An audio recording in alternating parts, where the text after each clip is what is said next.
आज आपण शिकतोय डेसिमल नंबरचं मल्टिप्लिकेशन. मल्टिप्लिकेशन करताना नॉर्मल मल्टिप्लिकेशन प्रोसेस फॉलो करायची. फक्त डेसिमल पॉईंट कुठं द्यायचा ते आपण नंतर बघूयात. सो इथे मी 2 डेसिमल नंबर्स कन्सिडर केले. सो पहिले आपण नॉर्मल मल्टिप्लिकेशन करून घेऊयात.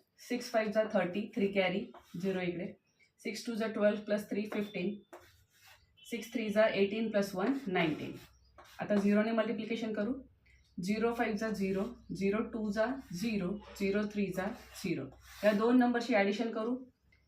0 5 प्लस 0 इज 5, 9 प्लस 0 9, 1 प्लस 0 1. आता मल्टिप्लिकेशन तर झालेलं आहे, पण आता डेसिमल पॉईंट नेमका कुठे द्यायचा ती प्रोसेस बघूया. तर पहिला जो आपण नंबर घेतला आहे त्याच्यामध्ये डेसिमल पॉईंटच्या राईट हँड साईडला 2 डिजिट्स आहेत. सो डेसिमल डिजिट्स इथे किती आहेत तर 2. आणि सेकंड नंबरमध्ये डेसिमल पॉईंटच्या राईट हँड साईडला 1 डिजिट आहे म्हटल्यावर इथे डेसिमल डिजिट्स किती आहेत 1. या दोघांचं ॲडिशन केल्यानंतर आपल्याला आन्सर मिळतंय 3.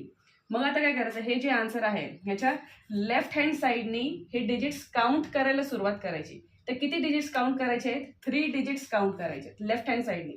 सो 1 2 आणि 3 डिजिट्स झाल्यानंतर इथे तो डेसिमल पॉईंट प्लॉट करायचा आहे.